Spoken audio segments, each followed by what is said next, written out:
Chapter 6. As soon as Emma went down for her nap, Katie snuggled up with Ryan on the couch to talk about her experience at the grocery store. It was the strangest thing. Everyone acted like they wanted to be best friends with you, right? Ryan laughed. That's what this little town is all about. Friendly to the core. She shook her head. Actually, I made a mortal enemy and a lifelong friend in about 5 minutes' time. And the lifelong friend told me over and over that I was her lifelong friend, and I couldn't forget it. A mortal enemy? He asked, shocked. Who was that? The girl who has been waiting for your marriage proposal just any day, Katie said, watching Ryan's face for a reaction. She needed to hear from him that the woman was insane. The shock on his face was apparent. What? I've been so busy setting up my medical practice since I came here that I haven't even dated anyone. Who could have been waiting for a marriage proposal from me? You never dated me, and yet you asked me to marry you. Of course, the circumstances were a bit strange, she pointed out reasonably. Anyway, she was Miss Texas, so that makes her a celebrity around here too, you know. I know she's a celebrity, because she told me she is. Ryan laughed. Mary Beth Sims. Unbelievable. So you weren't about to propose? Katie asked, only half joking. She finds some reason to have to come into my office every week. There's never anything wrong with her. She's always looking for a reason to take off her clothes while I examine her. I think she believes that once I get a glimpse of her body, I'll be smitten forever. Ryan rolled his eyes. I've managed to resist her so far. Katie tried not to giggle at the word smitten as she raised an eyebrow at him. She's beautiful. Is she? I couldn't see past the ego myself. Well, when I told her we were married, she called me a lying bitch, she told him. He sighed. I'll just bet she screamed it at you in the middle of the store. I'm so sorry. She did. Then the cashier, someone named Cassie, asked me what I'd done, and I explained to her that I'd only told Miss Texas that I'd gotten married and moved here. Suddenly, Cassie gets this huge grin on her face, and asked me if I'd married you. I guess everyone around here knew that Mary Beth thought you were going to marry her. Ryan grinned. Cassie's daughter is one of my favorite patients. She's about Emma's age. We should probably try to set up a play date for the two of them. Well, when I told Cassie that I had married you, she asked me if I'd be her lifelong friend, and insisted that she's going to throw a bridal shower for me. I told her that I don't need anything, so she told me that all brides need something, if only home-cooked meals. So she's now my lifelong friend, and is going to throw a freezer shower for me and have everyone bring a frozen, home-cooked meal so that I won't have to cook until you are completely wrapped around my little finger or some such nonsense. Food is always good. Of course, I could have been happy with the results of a lingerie shower, too. Ryan kissed her. Little does she know that I'm already wrapped around your little finger. Katie's heart beat faster at the words, although she knew he was just flattering her. Yeah, right.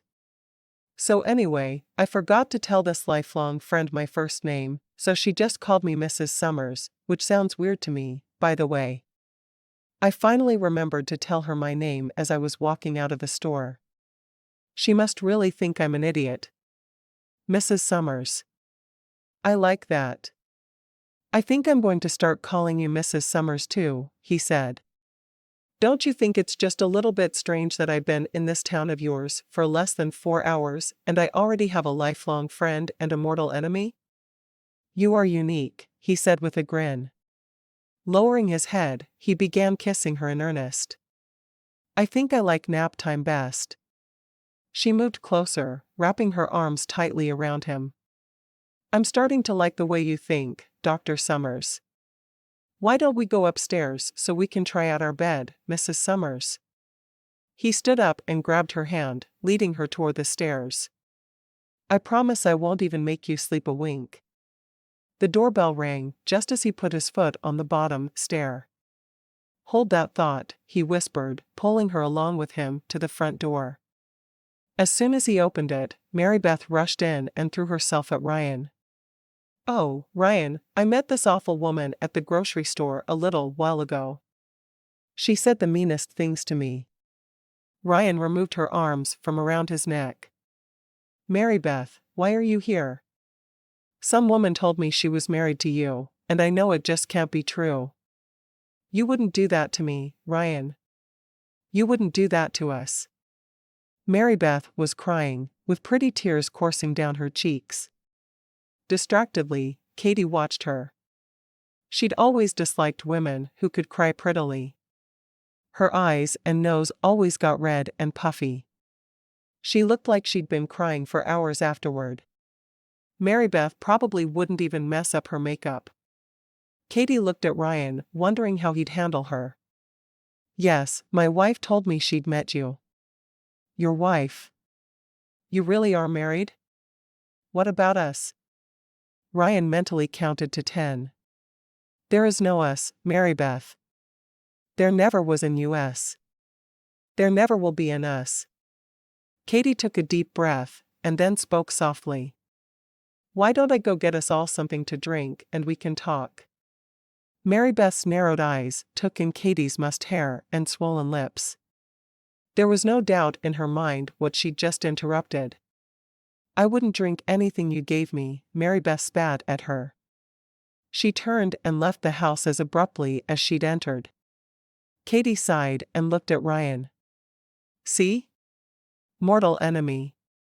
He wrapped his arms around her and held her close. "Don't worry about Mary Beth. No one else does." She buried her face in his neck. "Why do I get the feeling that being married to you is going to be anything but boring?" He grinned. "I guess you're just smart like that." He grabbed her hand and started pulling her toward the stairs again. "Let's go see if we can find something non-boring to do until Emma wakes up. I play a mean hand of gin rummy." He laughed. "We might get to that someday." The next few days passed in a blur for Katie. Ryan had been working 10-hour days all week to try to fit in the patients that had to be cancelled while he was out of town for the funeral. Some had been shuffled to his nurse practitioner, Amy, but some had stubbornly refused to see anyone but him. He'd been coming home dead tired every evening, but seemed to find his second wind in time to make sweet love to her every night. She was busy all day getting the house set up to her liking. She moved everything from Ryan's home office into a spare room down the hall, and set Emma up in the home office. She cleaned out the kitchen, scrubbing out the cabinets that had stood unused and filling them with the things she'd packed up from Dave and Anna's kitchen. Thursday afternoon, she was just collapsing into a chair after putting Emma down for her nap when her cell phone rang. She didn't recognize the number, but it was local, not a Dallas number. "Hello? Mrs. Summers?" the hesitant voice asked. "Yes, this is Katie," she replied. "Hi, this is your lifelong friend, Cassie, from the grocery store." Katie laughed. "Hi, Cassie. How would it be if we did the shower at your place on Friday morning around 10? I'd have to bring my little girl if that's okay," she said. "According to Ryan, your daughter is the same age as our niece, Emma. She'd love to have someone to play with. You know, I've been thinking about the shower. People don't need to bring anything, but I'd love to get to know the women of the town. I've only met 2 so far. One is my lifelong friend, and the other is my mortal enemy. There has to be a happy medium somewhere." Cassie laughed at that. "You'd think. Most of the women here are going to be thrilled that Dr. Summers married a nice lady like you. We don't care what the rest think." "I'm not so good about not caring what people think." "Maybe you can teach me about that," Katie said. "I'd love to, Katie. I'll get on the phone and have all the ladies there tomorrow morning at 10. I'll show up around 9 to get it decorated. Get your deep freeze cleaned out." We'll be filling it up. Wait, Katie said, but realized the line had already gone dead. I guess I'd better go and clean out the deep freeze. She had the house spotless, and dinner was in the crock pot. Now to just clean out the freezer, and she could probably get back to work on Monday. She knew that with the added responsibility of taking care of a home, and taking care of Emma, she wouldn't be able to work the 12-hour days she'd worked before the accident. But she should be able to work a steady 6 hours each day if she was careful with her time. She'd been able to divide her writing time before so that she'd had 5 hours per day to use writing for internet sites for immediate pay, and 7 hours per day for her novel. Now, it would have to go to 1 hour per day for her novel, but that was okay. She'd still be able to get some work done on it each day, and that was what mattered. Asterisk. The following morning was absolute mayhem. Cassie and her little girl, Hannah, were there at 9 as promised, and Emma was thrilled to have someone to play with. The two girls ran upstairs to play. So how are you settling in? Cassie asked as she began to hang streamers around the large living area. Katie went over with tape to help. Okay, I guess. I still need to find a good preschool for Emma, and find myself a health club. But other than that, I think we're pretty well settled. I'm a freelance writer, so I won't need to look for a job, at least. It's not exactly like you have to work, being married to Dr. Summers. I mean, I'm sure he won't mind if you want to, but your little family surely won't need the extra income, Cassie pointed out. I know. I just feel like I should pull my own weight. I just graduated from college a year ago, and feel like I should be using my degree for something. I guess I can understand that. I got married straight out of high school, and just wish I could stay home and take care of my little girl. But my husband is a mechanic, and we just don't have enough money for me to not work, Cassie said. Especially since we just found out we have another little one on the way. Katie smiled. Oh, that's wonderful. Are you excited? I'll let you know as soon as I quit losing my breakfast every morning, Cassie said, laughing. When Emma's mom was going through that, Ryan was still in medical school. He suggested ginger tea with just a drop of peppermint oil. After that, my brother would have that ready for her before she needed to get up in the morning, and she would be fine, Katie said. Really? I'll have to try that. I usually just do dry toast, Cassie said. So your brother and his wife knew Dr. Summers? My brother, Dave, married Ryan's sister, Anna. Emma is blood related to both of us, Katie explained. Cassie's eyes narrowed shrewdly. So now that you're married, you don't have to worry about who has custody of her. Katie nodded. That was the idea. So are you and Dr. Summers, married? Or just kind of like roommates? Cassie asked. Katie blushed. Oh, we're married. Cassie grinned. I see. You're in love with him, aren't you? Does he know? That I'm the biggest fool alive? No, he doesn't know. And he doesn't feel the same way, she said softly. We don't want anyone to know about all this, though. We want everyone to think that we fell madly in love and married right away. I don't want everyone in this town pitying me for being in love with my famous husband. Does being a lifelong friend include helping me keep huge secrets? Cassie continued her decorating as she spoke. I can't see Dr. Summers marrying someone he didn't at least have feelings for, Katie. Just give him a chance to show you. The guests started arriving soon after. Katie was surprised to find that she had fun. Many of the women were Ryan's patients, and gushed about how wonderful it was to have such a talented and handsome doctor in their little town. Most seemed genuinely happy that he had married. Ryan was a family doctor, so almost everyone there was either seen by him or had a family member that was seen by him. It amazed her that her husband was such an integral part of this small town, when she knew he'd only lived there for a couple of years. He hadn't finished his medical training much before that. She was given recommendations for a preschool.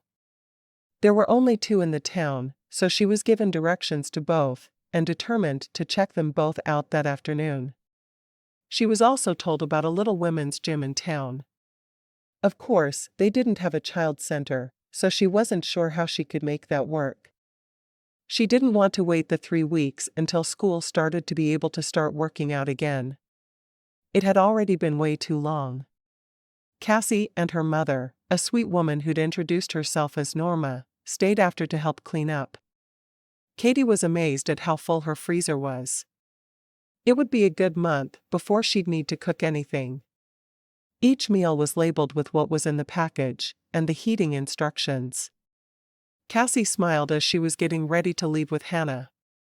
"What time of day do you think you'll be working out?" "My preference is in the morning around 9, but I think I'll have to go in the evenings. At least until school starts," she sighed. "I just hate taking the time from Ryan when we're so newly married. Why don't you just drop Emma off at my place? The girls can play while you sweat. They play together so well that it would actually be something of a break for me." Katie thought about the offer. "Only if you let me pay you." "I can't let you pay me for that." "Friends do things for each other," Cassie protested. "I guess I'll have to figure something else out then," Katie said. "Fine. Whatever." Cassie shook her head at her. "Make me a map to your place before you go." "If I can, I want to sign up today, and maybe start going on Monday morning." "Would that work out?" Katie asked her. "So about 8:45 on Monday morning?" "Sounds good. The girls will have a blast, I'm sure." Katie hugged her new friend and thanked her for the party. Cassie had been right. It really was a great way to meet the women of the town. Katie went into the kitchen to do a last check, making sure everything was how she wanted it before leaving to do the errands she'd planned. Someone had left a gift on the counter with her name on it. "Who been in there?" She picked up the card to open it first. "To my lifelong friend. Dr. Summers has much better taste than anyone gave him credit for. I hope you love it here. Call me anytime. Cassie." Opening the box, Katie found a lace and satin teddy in a deep green that matched her eyes. She wouldn't have had the guts to buy it for herself, but she was sure that Ryan would appreciate it. Chapter 7. Katie and Emma spent the afternoon running errands. They talked to the different preschools and were given tours. Both had small childcare programs that ran during the summer, but went into full preschool mode when school started. Emma seemed much more drawn to the smaller one run by a local church. Katie made a mental note to talk to Ryan about it and see if he'd heard any feedback about their program. The women that she'd talked to that morning all said that they'd heard nothing negative about either one, but it wouldn't hurt to be sure. The small gym was not at all what she was used to. There were a few weight machines, 3 treadmills, a couple of elliptical machines, an exercise bike, and very little else. She could do what she needed to do here, though. She wouldn't like it as much as she had her posh health club in Dallas, where she could swim and get weekly massages if she chose. But she could certainly keep in shape here. Emma sat quietly, playing on her handheld educational video game system while Katie filled out the paperwork. They stopped at the grocery store, then made their way back home. When she parked the car and turned to tell Emma to unbuckle, she saw that her niece's head had fallen to the side, and she was out cold. Carefully, Katie carried Emma inside and up to bed, then got the groceries in. She'd cook a nice dinner herself this evening, and then start in on all of their frozen meals next week when she was working again. She was putting the chicken for that night's dinner in the refrigerator when the phone rang. She knew it wasn't for her, because she had yet to give out this phone number. She was using her cell phone exclusively. "Hello? I hate you," the woman's voice said. "Excuse me?" Katie was surprised to hear the venom in the voice. I hate you. I'll always hate you. The phone clicked off. Katie hung up the receiver and shook her head. Who on earth was that? It hadn't sounded like Marybeth. Who else could it be? How could she be making enemies without even realizing it? She had always been fun and sweet, and had never had anyone take an active dislike to her. It was more likely that people would look through her than hate her. Katie was surprised to realize how frightened she was. She walked around the house, making sure all the doors and windows were locked. Peeking out the windows, she saw no strange cars. No one seemed to be watching the house. She went back to the phone and checked the caller ID. The number was showing as anonymous. That was odd. She had to fight the urge to call Ryan at work. She knew how busy he was. Calling him was not a good idea. She was sure it would make her feel better somehow, though. Katie sat down and took a couple of calming breaths, then reached for the TV remote. She surfed through channels and laughed at herself as she caught a glimpse of Ryan and had to stop. It was one of his earlier movies. She stared at the screen, watching as he took his beautiful teen sweetheart into his arms. Suddenly she shut it off and walked away. She found that the movie she'd seen hundreds of times was no longer tolerable. She couldn't stand seeing him kiss someone else. Even if he'd just been acting, even if he'd never heard of her when the movie had been made, it just didn't seem right. She was actually jealous of the movies that she'd lived on for so many years. What was the world coming to? Asterisk. By the time Ryan was home from work, Katie had put the call firmly out of her mind. He looked worn out. Do you have to go into work tomorrow? She asked. No, thank God. We were able to get everyone who needed to be seen immediately in this week, and I'm pretty much caught up. Everyone else was worked into the schedule for next week or later in the month. I'll be back to working my regular schedule next week, he said with relief. Great. I'm hoping to get my routine established next week, too. I signed up for the women's gym today. We toured the 2 preschools in town, and Emma and I really liked the one at the Baptist church, she said. Ryan nodded. I've only heard good things about it. A lot of my young patients go there, and their mothers seem to be thrilled with it. She grinned. That's what I was hoping to hear. She put a plate of chicken, rice, and green beans on the table in front of him, and got herself one as well. Emma had eaten earlier. It was already past 9, and she was tucked safely in her bed. Katie was glad this was the end of his late nights. He forked up a bite of the chicken, and chewed slowly. This is fabulous. Why didn't you tell me you could cook? You never asked, she responded. Besides, I think there are millions of things we still don't know about each other. I mean, we're learning what each other likes in bed pretty quickly, but I don't think I even know your favorite color. I'm sorry, he said, and meant it. I can't even call what we've been through a whirlwind romance, because it hasn't been. It's just been a fast marriage, and lots of lovemaking. Now that work has settled down some, we'll be able to spend some more time together and really get to know one another. I'd like that, she said. And it's green, he said. What's green? My favorite color. It's the exact color as your eyes, he said, staring into them. She looked down at her plate, toying with her food. She didn't know what to say to that. He ate slowly, thinking. When you said you were ready to get into your routine next week, did you mean going to work out every day? She shook her head. No, I meant getting back to my writing. I haven't written a single word since the day of the accident. Even though I won't be able to put in long hours like I was in Dallas, I can still write a few hours per day. You know that we don't need your income, right? I know I mentioned that when I first suggested that we get married, but I really never thought about you actually doing it, he said. I want to write. I enjoy my writing.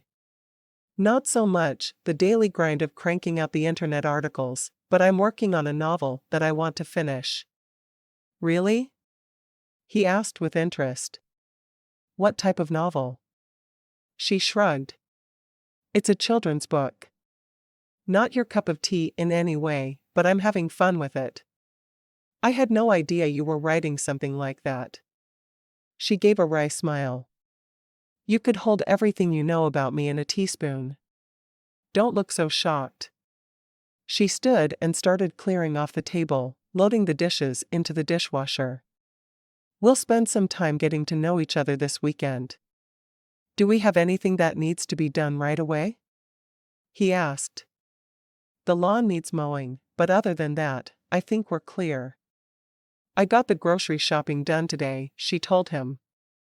I'll need to sit down and pay bills at some point, but that shouldn't take more than an hour. I have a young father who comes and mows the lawn every Saturday afternoon. He can't afford medical care and won't accept free, so he mows the lawn. Sounds like a good arrangement to me, she said. I like it. I don't mind mowing, but don't like to spend my free time on a task that big. He walked to where she stood at the sink. Putting his hands on her shoulders, he dropped a kiss to the top of her head. Let's go to bed. She walked before him up the stairs and into their bedroom. She turned into his arms so sweetly. He couldn't figure out how he'd gotten so lucky as to find this wonderful woman and convince her to marry him. She deserved to be courted. She deserved flowers and jewelry and dinners and dancing. He'd find a way to make that work. It couldn't be too late to make it up to her. Asterisk. They spent a quiet, leisurely weekend at home. He grilled steaks on Saturday evening, apparently his only foray into culinary skills. Emma giggled and talked and had a great time running around the yard. I really think we should get some outdoor toys for her, Katie said as she laughed at their niece's antics. I was just thinking the same thing. Maybe a little playhouse, and one of those huge play sets with swings, slide and climbing wall. And a fort. Emma definitely needs a fort. Katie shook her head silently. What? No Barbie Jeep to drive around the backyard in? You actually expect her to walk from one activity to the next? Ryan tilted his head to one side as he thought about it. Yeah, she probably does need one, doesn't she? Ryan, I was joking. She protested. I'm not, he said. We'll go shopping on Wednesday afternoon. I get off at noon on Wednesdays. I don't, she told him. Let's talk about that, he said, taking her hand in his. You like doing your novel writing, but not the article writing. Why don't you just keep working on your novel as time permits, and stop with the article writing? Ryan, the articles are my bread and butter. I get paid monthly for all the articles I produce. I don't get paid for the novel until it's written, and then only if it sells, she explained. We don't need the money, he told her patiently. Let me support our family. Finish your novel. I don't want you to start feeling stressed as you try to do everything. Emma has to be number one around here. She sighed and nodded. It was why he'd married her after all. That would take a load off. I can write while she naps, and then when school starts, I'll get a real schedule going again. Ryan wrapped his arm around her and kissed her cheek, snuggling her into his side as they watched Emma play. She'd found a small shovel and was digging for dinosaur bones. So tell me about my wife, Ryan said softly, his hand stroking her arm. She rested her head against his shoulder and looked up into those brown eyes that she'd loved for so long. What do you want to know? Well, I know you graduated from college about a year ago. Tell me what you majored in. What you've done since graduation, he began. Other than marry me, of course.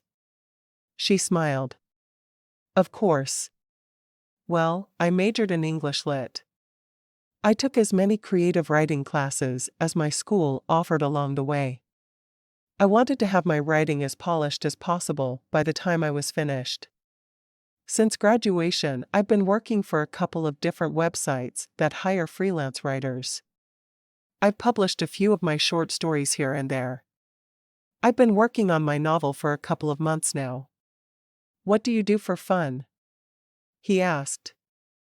I've been concentrating on my writing more than I've been concentrating on fun, I'm afraid. I see my friend, Beth, from college occasionally, and I've been working out every morning, but mainly I've just been working.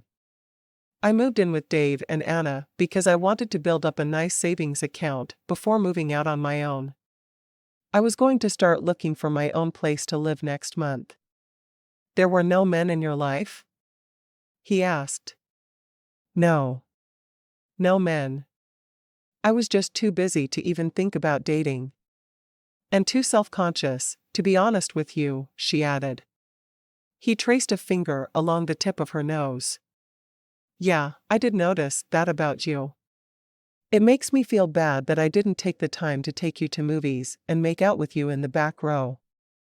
I should have brought you flowers and surprised you with jewelry. She laughed. I never expected any of that. To be honest, I never really expected to get married. Why not? He asked, surprised. Well, look at me, she said. I'm not someone a man would look twice at. And how long did it take me to be able to look you in the eye? I think we'd been married for a week before I could quit blushing when I looked at you. He stared at her in shock. You're serious, aren't you? Of course, I'm serious, she said. He put his hand on her chin, forcing her eyes up to his. Katie, if I hadn't been so attracted to you, I couldn't see straight, I'd never have suggested this marriage. I could easily have asked you to come here and be a sort of nanny for me, and that would have been that. He dropped a soft kiss to her lips, causing her heart to speed up. You are so beautiful, you take my breath away. You really don't have to lie to me, she said angrily. I know what I am. I know who I am. Have you not noticed that I spend all of my time trying to get you naked? Do you think that's something that I can fake? He asked her. From what I saw at school, as long as a girl had breasts and the requisite plumbing, a guy can get turned on, she answered. Don't worry about it, Ryan. I'm not unhappy. You don't have to pretend to have feelings for me that aren't there, though. I knew when you asked that we were only getting married for Emma. I don't need that to change now. Do you really think that I'd be willing to risk having children with you if I didn't have feelings for you? I think you're ready to have kids. This is easier than getting a surrogate, right? Ryan sighed. You have it all figured out, don't you? Katie nodded. I do. Don't worry, though. It's working for me. He gave her a skeptical look. And what do you get out of it all? She laughed out loud. You honestly don't know? What? I've been in love with you since I was 16 years old and danced with you at my brother's wedding. I had a crush on you before that, thanks to your movies. I get to live the life I've always wanted, she said before she could stop herself. So, let me get this straight, he said, sounding increasingly annoyed. You get to be in love with me, but I can't have any feelings for you. You get to be happy that we're married, but I have to just be okay with it, because I only married you for Emma? I just don't want you to pity me, or to make up any stories about how you're feeling. I've loved you for 7 years. You haven't known that I existed, she said. Abruptly she stood and started carrying their picnic dishes inside to load them into the dishwasher. She was thankful he didn't follow her as she stood in the kitchen and let the tears flow. Chapter 8. Katie wiped away a tear as she dropped Emma off at preschool for the first time. She could only hope that she'd chosen the place that Emma's own mother would have chosen for her. She enjoyed playing surrogate mother to her niece, but often found herself second-guessing her decisions, wondering what Anna would think of them. They'd fallen into an easy routine in the weeks that she and Emma had been in Ranger. She and Emma often had lunch with Cassie and Hannah while Ryan was at work. Ryan had been true to his word, often bringing home flowers for Katie, or having them delivered while he was working. He'd given her a beautiful diamond necklace for the 1-month anniversary of their wedding. She'd never again mentioned being in love with him, and he'd avoided the subject of feelings as well, not wanting to hurt her, knowing that nothing he said would get through the brick wall she'd built around herself. Late at night, after making love, he made sure they talked about real things. He told her why he'd gotten into acting, and how glad he was to have left the career behind. She'd told him how bereft she'd felt at her mother's death, but how being able to move in with Anna and Dave had kept her going. Everyone in the town thought they were madly in love, especially when there was a florist delivery for her at least twice a week. Katie was glad that she didn't have to see the pity on the townspeople's eyes. She wanted to fit in. It was important to her. Sometimes she felt as if someone had set up a video surveillance camera pointed at their house. Everyone in the whole town seemed to know her business. Or they knew their own version of it. It was downright eerie at times. After Katie had dropped Emma at preschool, she'd gone straight to the gym to get a solid workout in. When she got home, she saw the florist box on the front porch. Her lips curved into a smile. He may not love her, but he sure did know how to make her feel good. Carrying the box inside, she locked the door behind her. The hateful phone calls had continued, and when Ryan wasn't home, every door was locked at all times. She hadn't mentioned the calls because she didn't want to worry him, but they made her nervous. Opening the box, she gasped and dropped it to the floor. The roses in it were dead, with the tops cut off of them. She picked up the card that had been included, and read it. "I hate you more every day." She picked up the phone. The phone calls had felt threatening enough, but when she added in the flowers and that note, she just couldn't stay quiet any longer. Ryan's receptionist answered the phone. "Dr. Summers' office." "Yes, hi. I need to speak with Dr. Summers, please." "Are you a patient of his?" Katie sighed. "No, I'm his wife." She really should have called his cell phone. Why hadn't she thought to call his cell phone? "I'll call him back on his cell phone." "I'm sorry." "No, wait, Mrs. Summers. He's between patients." "Just a moment." Katie listened to the hold music for a moment, and then heard Ryan's voice. "Katie? Ryan, would you come home for lunch today please?" she asked him. She really didn't want to get into everything over the phone, but she needed to tell him what was going on right away. "Katie, are you okay? You sound scared." "I'm okay. Please, just come home at lunchtime." "It's 11:40 now," he said. "My last patient is scheduled in 10 minutes.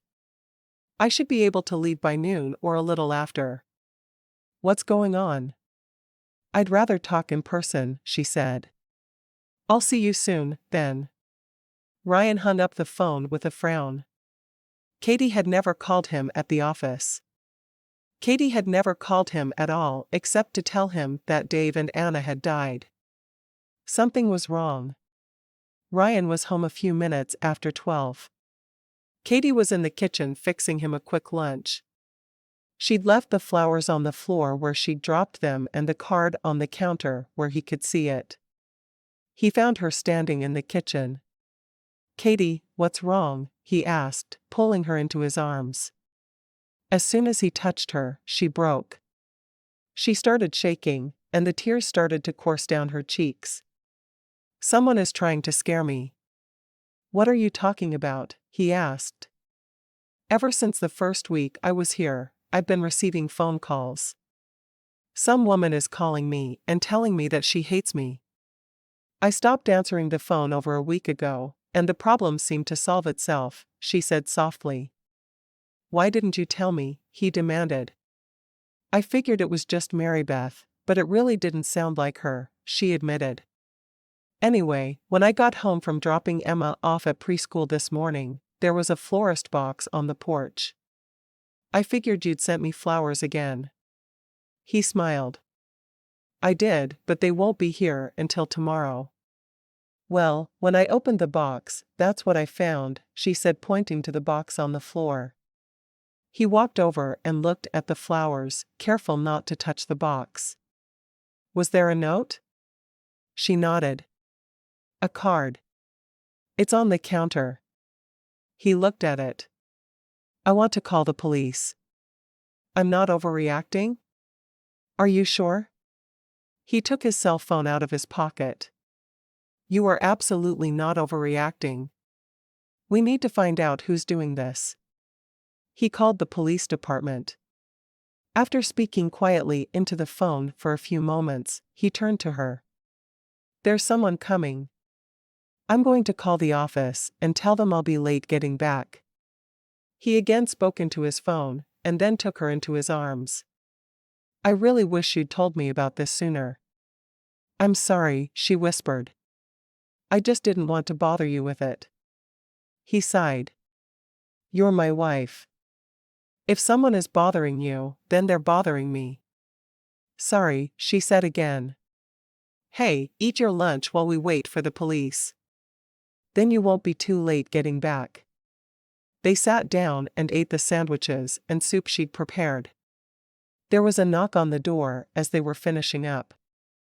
Good timing, he muttered as he went to open the door. He brought the officer into the kitchen to talk to her. She cleared the table and offered him something to drink as she explained what was happening. Serving him the iced tea he'd requested, she sat down. The officer shook his head. She really hasn't been threatened, he said. There's not much we can do at this point. There's no law against sending someone decapitated flowers. You don't think the constant hate messages, phone and now note, are threats? Ryan demanded. Not really. Sounds like you have a fan that isn't happy you got married. Document. There are bound to be women who think they're in love with you after those movies you made. I think this type of thing is just going to happen, he said. Ryan sighed and ran his fingers through his hair. I haven't made a movie in 6 years. I've been too busy with med school and building a real life for myself. You put yourself in the public eye. This is the price you pay, said the officer as he walked for the door. I'll make a report so it will all be documented in case it turns threatening. But for now, there's really nothing to investigate. Ryan sighed and covered Katie's hand with his. What are you planning for the rest of the day? I was just going to write, and then go get Emma at 3:30 when school is out. I've already worked out, she said. I have an empty room at my office that I was planning on using for a partner if I ever get one. I want you to take your laptop up there to write today. I don't like the idea of you being here alone right now, he told her. Then all of your coworkers will think I'm a freak. That's just what I need. I don't care what anyone thinks, as long as you're safe, he said. She thought about it for a minute, and then nodded. Let me go get my laptop and I'll follow you in. He called ahead while she got her things, and arranged for a table and chair to be put into the empty room for Katie.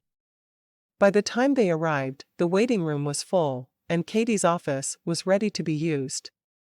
Katie had never been to his office before, and was quickly introduced to the receptionist, office manager, nurse practitioner, and medical assistants. They were all friendly, but she had to tease him as he showed her the new office. Do you ever hire men to work for you? He grinned. I would if a man would apply for a job. So far, it's only been women, so I have women working for me. He kissed her quickly. I have to get to work, but if you need anything, just ask Ashley.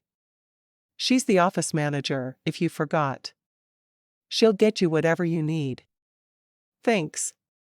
She only popped her head out of her makeshift office once during the afternoon, and that was to find a restroom. Ashley showed her where it was. It must be just amazing to be married to Dr. Summers, she said. Katie smiled hugely. I certainly don't have any complaints. I'll just bet you don't. Asterisk. Katie was on her way to pick up Emma that afternoon when she realized that she'd been married 5 full weeks and still hadn't had a period. Not that she was complaining, of course, but it wasn't normal. She'd never been exactly punctual, but she'd never been that late either. She ran into the small pharmacy and picked up a pregnancy test on the way. Emma talked nonstop on the way home about how great her day had been. Her teacher was beautiful and fun, and she liked her new nap mat. She'd made 3 new friends. She liked doing art and singing songs. They'd played outside on the big playground. She went on, and Katie was thrilled not to have to contribute to the conversation.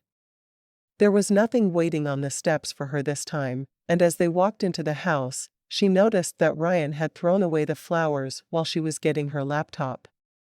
She got Emma settled in front of her favorite TV show, then went upstairs to take her test. She was glad they made tests now that didn't have to be taken first thing in the morning. She knew that she'd never last that long before she could take it.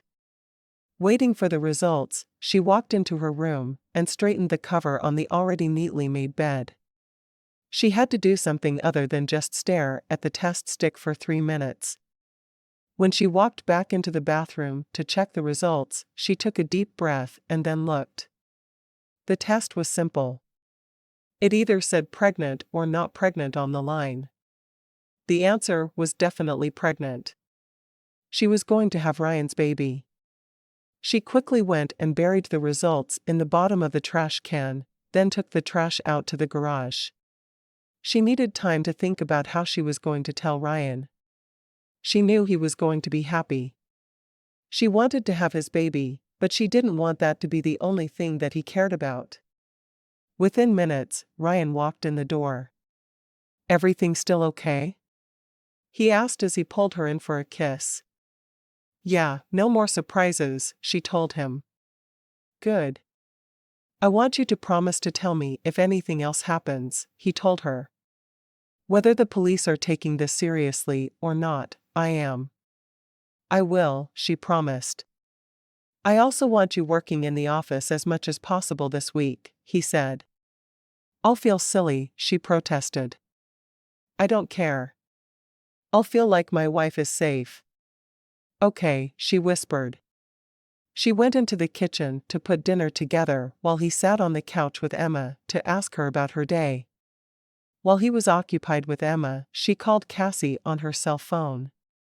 Are you working on Friday night? Nope. I have Friday off this week, why? Do you have plans on Friday night? Cassie laughed. Do you need a babysitter, Katie? Am I that transparent? She asked. To me, you are. Do you want to just leave her here and let the girls have an overnight? She asked. Katie thought about it. Emma had only had 2 nightmares since they'd moved. It's a thought. Emma has had some nightmares since her parents died, though. It's been over 2 weeks, but if she has one, you'd have to call me, and I'd come get her right away. I can handle a nightmare.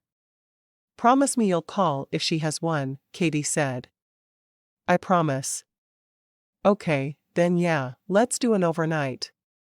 I'll keep both girls the next time you want a night alone with Rod, she told her. That sounds like a good deal to me. The girls will have a blast. At dinner that evening, she told Ryan and Emma that Emma had been invited to spend the night with Hannah. Emma bounced up and down in her seat. A sleepover? Really? Ryan grinned. I think that's a great idea. I'm going to drop her off after preschool. I'll have a bag in the van for her, she said. I'll take you to the country club for dinner that night, Ryan told Katie.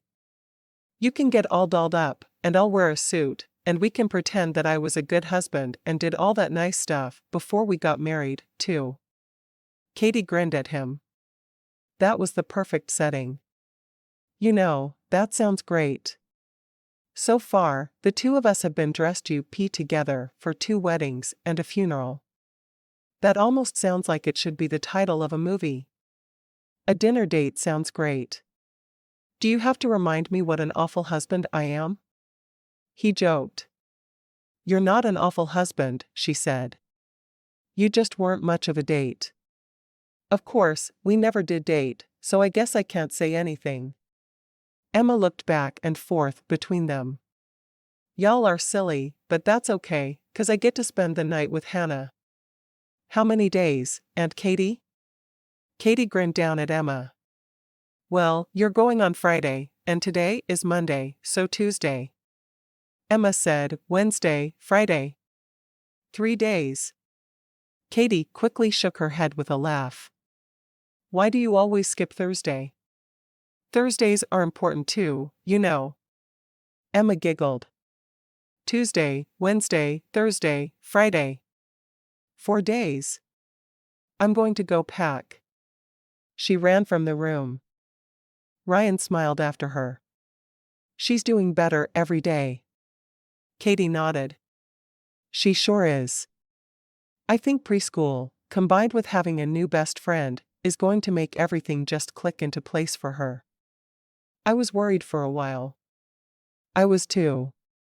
Asterisk. The week flew by with no more incidents.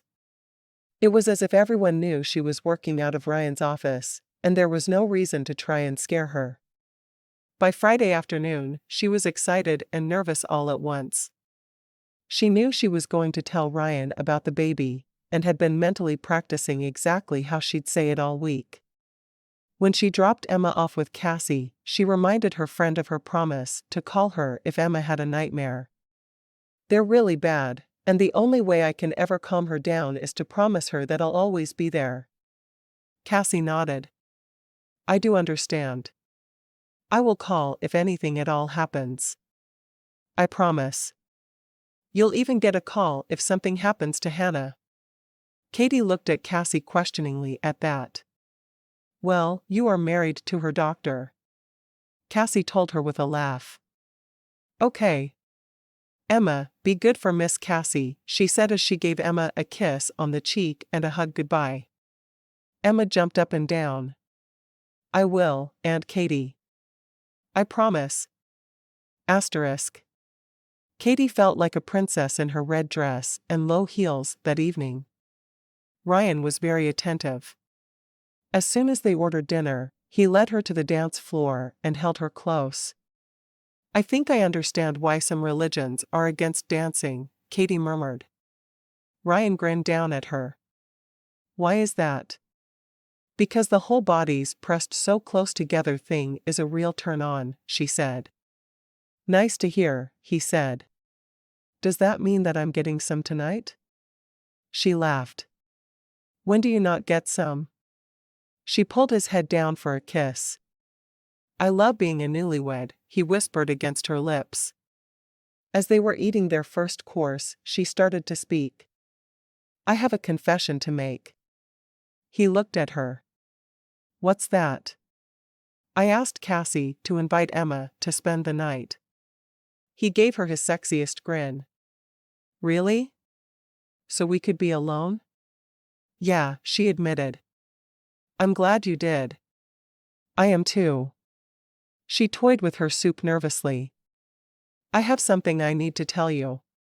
He set down his fork and gave her his full attention. This sounds serious. It is, she said. It's not bad, but it's serious. Are you going to tell me, or am I going to sit here wondering all night? She reached over and took his hand in hers. Taking a deep breath, she quickly said, We're having a baby. His whole face lit with joy.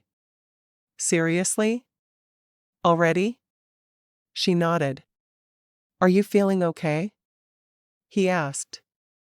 Yeah. I haven't had a lot of symptoms yet, she said. I was late, so I took a test. My breasts are a little tender, but other than that, I'm really not feeling any different. I'm going to make you an appointment to see my nurse practitioner this week. As a general rule, we don't do pregnancies, so I'll get you a referral for an OB. But I want you checked out in my office first. Call me a control freak, but I want to know that my wife and baby are okay. Chapter 9. Their lovemaking that night was the most tender she'd ever experienced. He spent hours just stroking her body and kissing her. When it was over and she lay in his arms, she whispered softly, "I love you, Ryan." He pulled her closer. She had only ever said the words to him in anger, and he'd been waiting to hear them again ever since. He didn't know what he'd done to deserve her, but she completed him. He hadn't known that he'd needed her until she was there. He knew then that he loved her, but he understood he couldn't say the words to her yet. She wouldn't believe him and would only become angry. He had to find some way to show her what she meant to him. There had to be something. Asterisk. Monday afternoon, while she was working in her makeshift office, she heard a knock at the door. Upon opening it, she saw Ashley, Ryan's office manager. "Hi, Ashley. Dr. Summers said to do whatever I had to do to get you in to see Amy this afternoon," she said, referring to the nurse practitioner. "You're up." Katie nodded. "I knew he wanted me to see her, but I didn't know he was going to mess up schedules to get me in today." "Nothing's too good for Dr. Summers' perfect wife," Ashley said snidely. Katie laughed. "I'm as far from perfect as a woman can get, but having a fabulous husband hides a lot of my flaws." "What room am I in?" She followed Ashley to the examining room and waited to see Amy. Amy was an older woman, mid-50s at least, with a ready smile. "Well, I hear you're pregnant." Katie grinned. "Looks like it. Ryan is going to send me off to an OB, but he wanted you to check me out first. He said something about being a control freak," she said. Amy just laughed. "All men are control freaks when the women they love are pregnant. Trust me on this."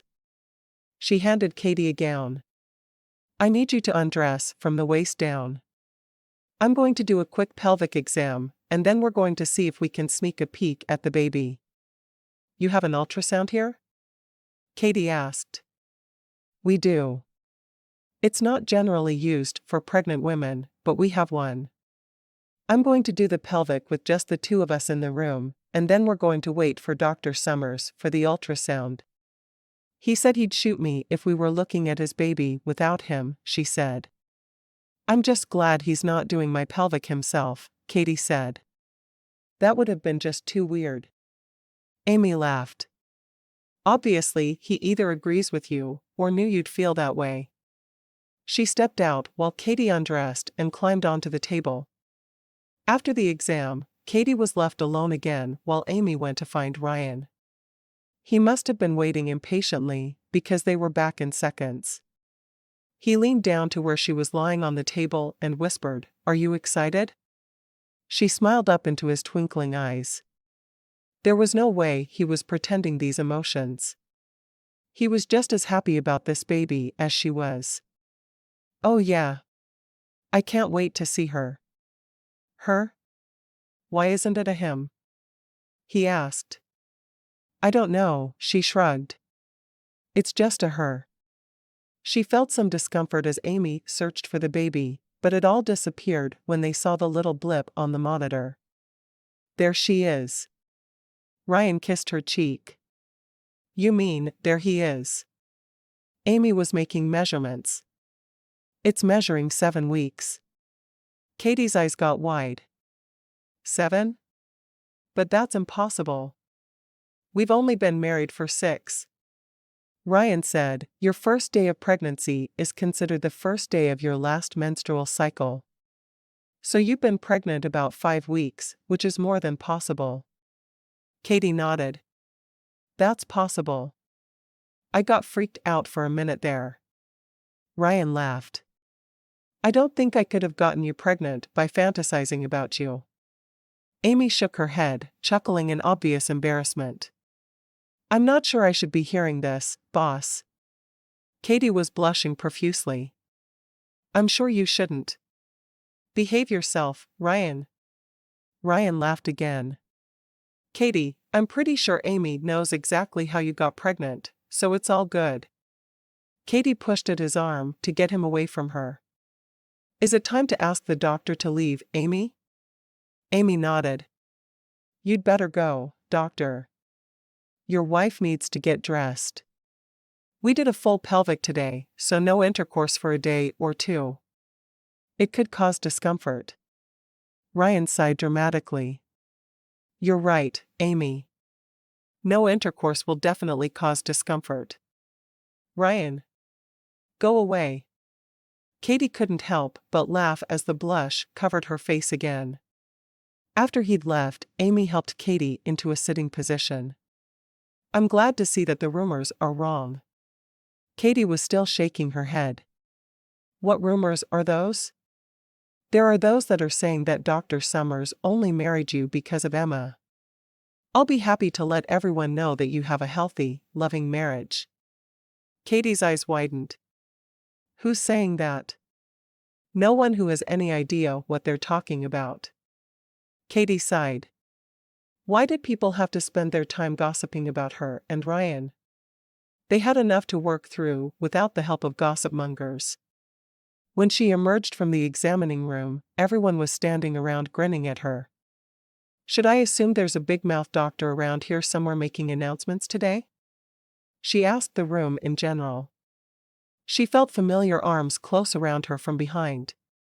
No big-mouth doctors, but one very excited husband. She laughed and turned in his arms. Okay, a big-mouth excited doctor husband. Does that cover it? He leaned down and kissed her passionately, to the great amusement of his staff. He lifted his head and grinned. Have I told anyone that I'm going to be a father? She rested her head on his shoulder. I think a more appropriate question would be, is there anyone you haven't told that you're going to be a father? Everyone laughed. I need to go get Emma, Ryan. I'll see you in an hour. He leaned down and kissed her again. Take care of the most important people in my world. And who would they be? She asked breathlessly. My wife, my baby, and my niece. She brushed her lips over his as she headed out. She smiled at Jessica, the receptionist. Please try to make him behave. Jessica laughed. He only seems to misbehave when you're here, Mrs. Summers. Well, that's probably a good thing, she said as she opened the door. That night, after tucking Emma into her bed, Katie took a long bath. She couldn't keep the grin off her face as she thought about the way Ryan had joked with her in front of Amy. She truly felt like he was developing feelings for her for the first time. She put on one of her old nightgowns to sleep in, knowing that she and Ryan couldn't be intimate. She didn't think he'd care what she slept in if he couldn't touch her. She was just pulling back the covers on the bed when he came into the room. You're not actually planning on sleeping in that, are you? I didn't think it would matter since we can't do anything tonight anyway, she responded. It matters because I won't be able to feel you while we sleep, he said. She looked at him quizzically. Wouldn't that be a good thing? He half grinned. Well, I guess in some ways it would, because maybe I'd be a little bit less hot and bothered by my gorgeous wife. But when it comes right down to it, I don't want anything between us in bed. Ever. You really want me to take it off? She asked him. Absolutely. She pulled the nightgown over her head and walked to him. Ryan? Yeah? Thanks for acting like you were in love with me at the office today. It made it easier for me to be there. He brushed her lips with his. If you really think I was faking it at the office today, then you have a lot more confidence in my acting ability than I do, he whispered. I do love you, Katie. She searched his eyes for the truth. Are you sure? I'm sure. I love you. I need you. I can't imagine my life without you. How did I ever reach the age of 32 without you making me laugh? Without your kisses? Her slow smile lit up her face. You mean it, don't you? You really love me. He laughed and scooped her off her feet, spinning her in a circle. I didn't think I'd ever get it through your thick little head.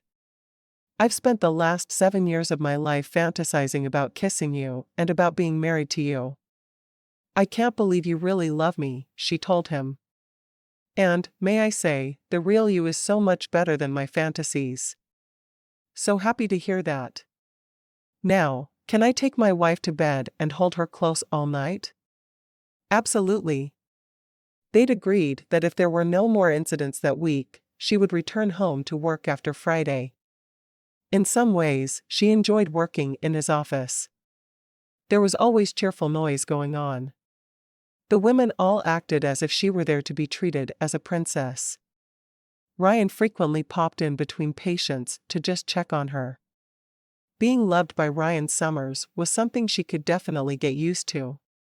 Ryan had pulled some strings with a colleague and gotten her into an obstetrician in nearby De Leon, TX.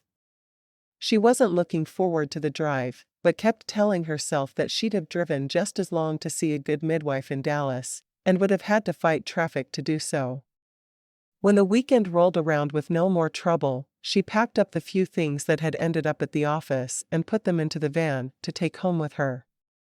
She was looking forward to having the freedom to grocery shop and do laundry during the day again, and not have that cut into her family time with Ryan and Emma. When she returned home from working out and shopping for groceries on Monday, she noticed a car in the drive. She carried the groceries up to the house, checking the driver's seat to see who her visitor was, ready to drop everything and call Ryan if there was a problem. It was just Ashley from Ryan's office. She smiled and invited her in. Do you want something to drink? No, thanks, Ashley said. Katie put groceries away while Ashley sat at the table, watching. Why aren't you at the office today? Your husband fired me, Ashley told her. Katie turned to Ashley. What? He found out I was the one talking about how he must have just married you for Emma, she said. Katie nodded slowly. Why would you say that? I mean, I can understand thinking it, but why would you be telling everyone that? Especially since you worked for him? Because I hate you, Ashley said calmly. I hated you as soon as I knew you existed. Katie turned away from Ashley and continued putting food away. She slipped her phone out of her pocket and pushed send, knowing that the last person she'd spoken with was Ryan. Why do you hate me, Ashley?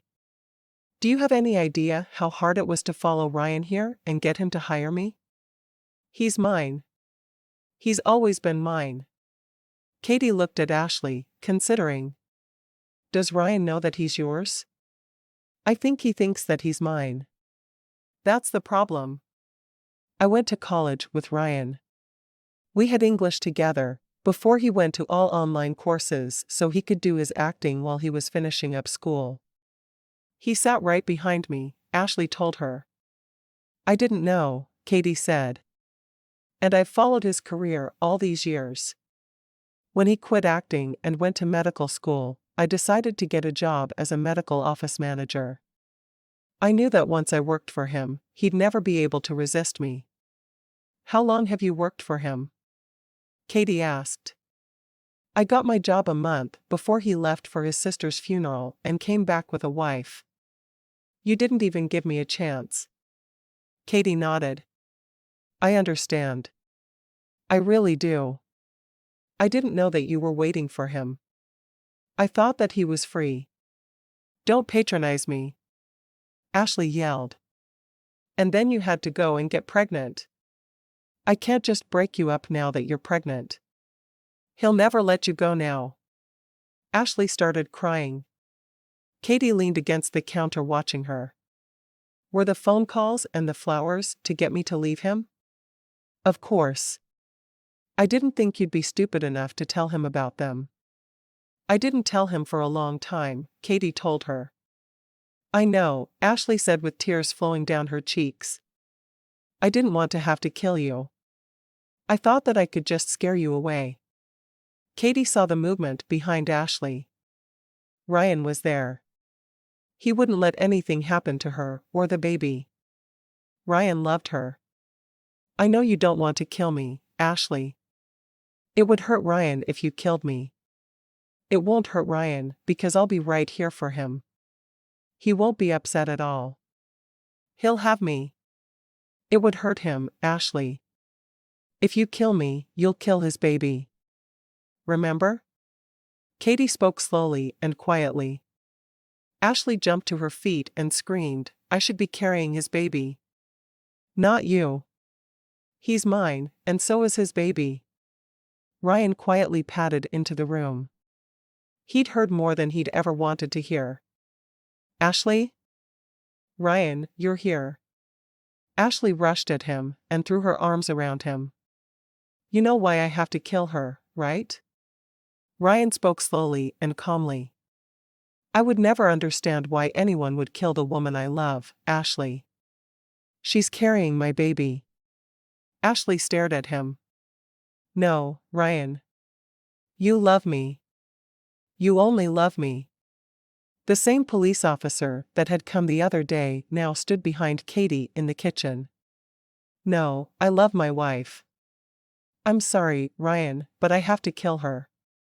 You'll love me then. How could I love you after you killed the love of my life? My wife? I couldn't love you then, Ashley. Not ever, he told her. Ashley fell to her knees crying. Of course you'll love me. You have to. The officer stepped around Katie and helped Ashley to her feet. He quietly began reading her rights to her while putting her hands in cuffs. Ryan looked at the officer. She's not sane. I heard enough to know that. I'll be back to take your statement in a little bit, Mrs. Summers. He led Ashley out of the house and put her into the back of the patrol car.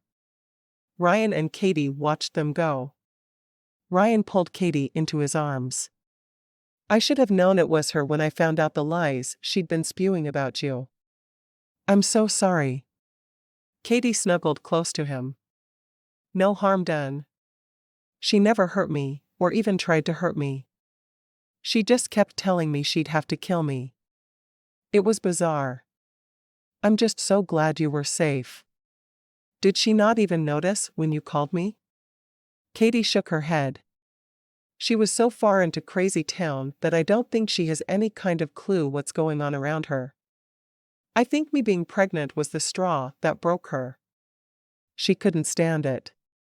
Ryan sighed. The crazies are just coming out of the woodwork these days. Katie grinned. The funny thing about her is that she fell for you before you became a star. It wasn't your acting that had her worshipping you.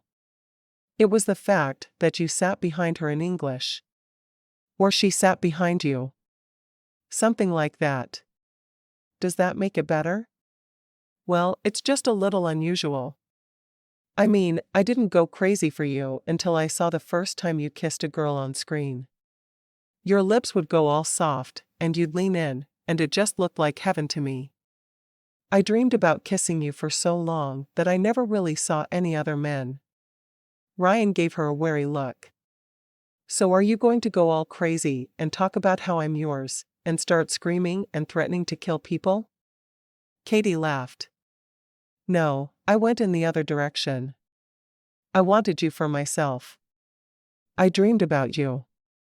I just never thought that I was good enough for you, and never expected you to have any feelings for me.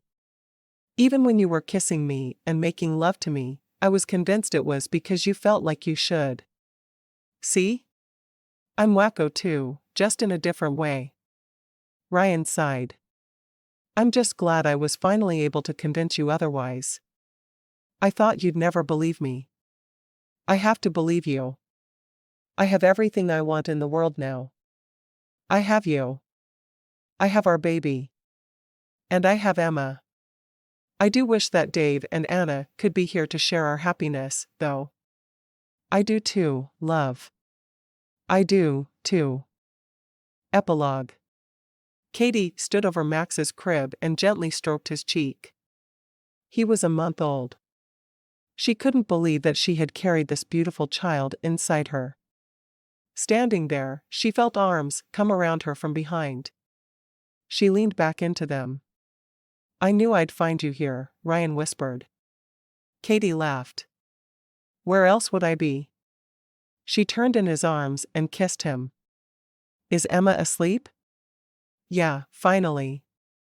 She was in one more story mode tonight." "We must have read 6 books," he said. "If I hadn't already been in love with you when I first saw you with her, I'd have fallen in love right then." "Oh, really? And when did you fall in love with me?" Katie smiled at him over her shoulder as she took his hand and led him out of the nursery. "When you asked a shy teenager to dance, of course.